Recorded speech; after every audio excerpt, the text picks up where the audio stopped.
नमस्कार बालमित्रांनो. सुनंदा आजीच्या गोष्टी सीझन 5मध्ये आपली संकल्पना आहे माझं पुणं माझा अभिमान. यामध्ये आपल्या सर्वांचं स्वागत. त्या शाळेची परीक्षा पण संपली आहे, सुट्टी सुरू झाली आहे आणि यावर्षी आपलं नवीन संवत्सरही सुरू झालं आहे. त्याचं नाव आहे क्रोधीनाम संवत्सर शके 1946. आणि म्हणूनच तुमच्यासाठी एक मी नवीन गोष्ट घेऊन आली आहे.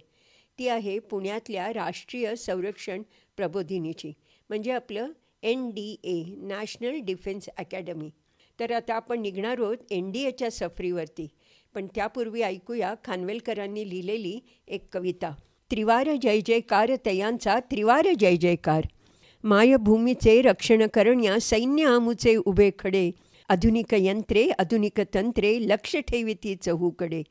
प्रबोधिनीचे सहाय्य होते तिन्ही दलांचे शिक्षण मिळते. अद्यावत ते ज्ञानही होते आणि गुणवत्ता वाढते.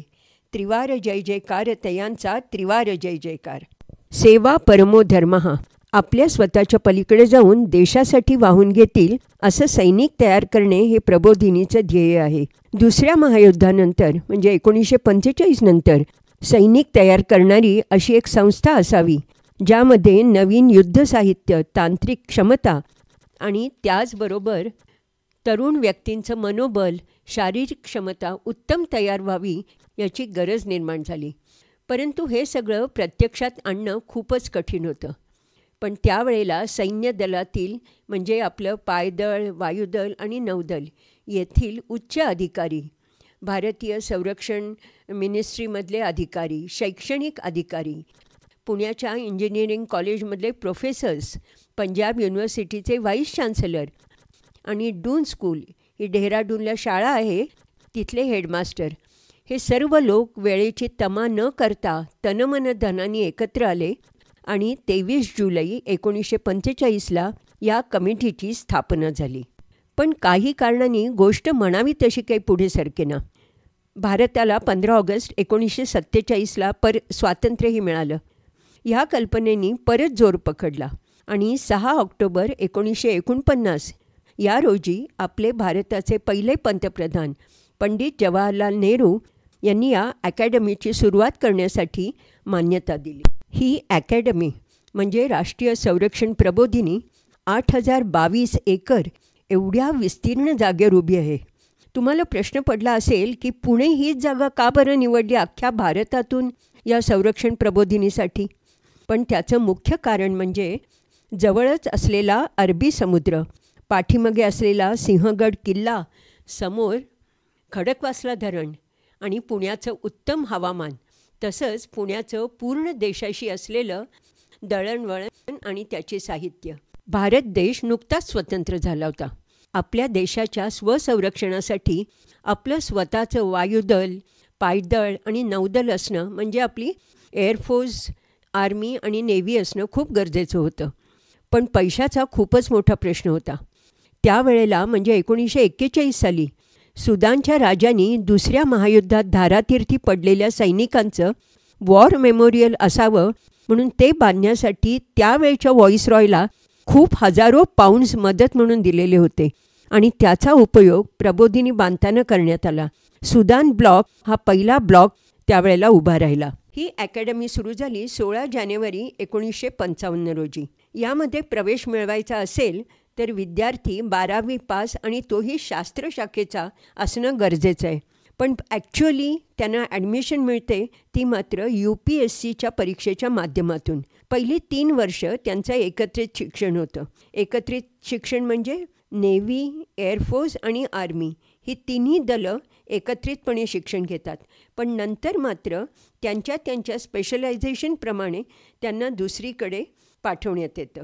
एअरफोर्सच्या शिक्षणाचं केंद्र आहे हैदराबादमध्ये, नेव्हीचं आहे कोचीनच्या जवळ नेव्हल कॅम्पमध्ये आणि आर्मीचं शिक्षण घेण्यासाठी मात्र विद्यार्थ्यांना जावं लागतं ते डेहराडूनला.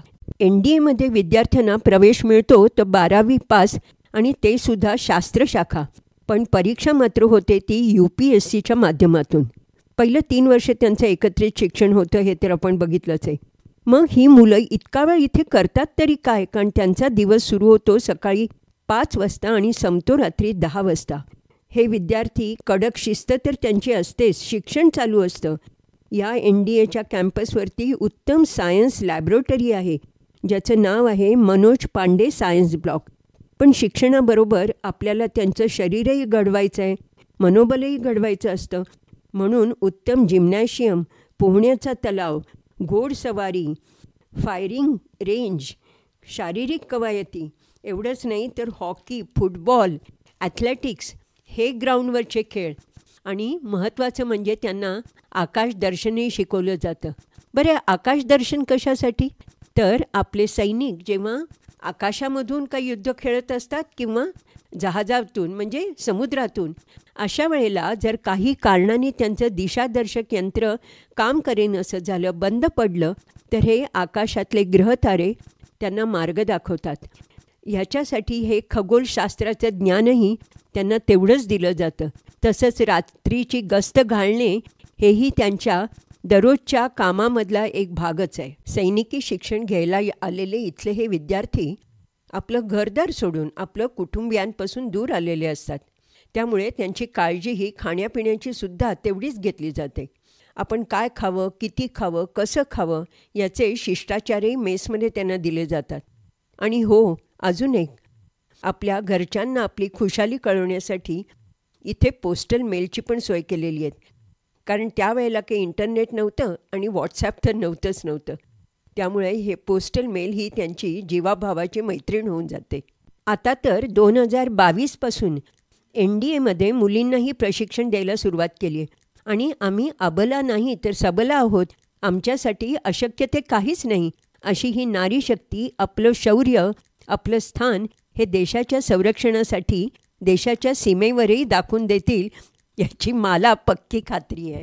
मित्रांनो, आता आपल्याला दिसतात ते वेगवेगळ्या दलांची बोधचिन्ह असलेले फ्लॅग्स किंवा ध्वज. अगदी अलीकडे शिवाजी महाराजांच्या आरमारापासून प्रेरणा घेऊन बनवलेला नेव्हीचा हा फ्लॅगसुद्धा तुम्हाला दिसेल. हे विद्यार्थी किंवा तयार झालेले सैनिक जेव्हा NDAतलं शिक्षण घेऊन बाहेर पडतात ना, त्यावेळेला एक उत्तम असं कृतज्ञतेचं नीतिमूल्य त्यांना शिकवलं जातं. हार्ट ऑफ रिमेंबरन्स या हॉलमध्ये हे विद्यार्थी एकत्र येतात आणि आत्तापर्यंत शत्रूशी लढताना धारातीर्थी पडलेल्या सैनिकांना मानवंदना देतात. आणि हीच भावना घेऊन त्यांचं आपलं पुढचं आयुष्य सुरू होतं. वी विल फाईट टुगेदर हा त्यांचा जणू कानमंत्रच बनतो. तर मित्रांनो, NDAची गोष्ट आता इथे संपली. पण हे विद्यार्थी NDAमध्ये जे शिक्षण घेतात ते थोड्याफार प्रमाणात आपल्याला कसं घेता येईल याचा विचार जरूर करा आणि शिस्तही अंगी बाणवा. हे तर आपल्याला सर्वांतर्फे NDAच्या विद्यार्थ्यांना, त्यांच्या गुरुजनांना एक कडक सॅल्यूट आणि त्यांचा त्रिवार जय जयकार. तर आता गोष्ट काय करणार? शेअर करा, लाईक करा, अनेक तुमच्या मित्रांपर्यंत पाठवा. आता मी तुमचा निरोप घेते.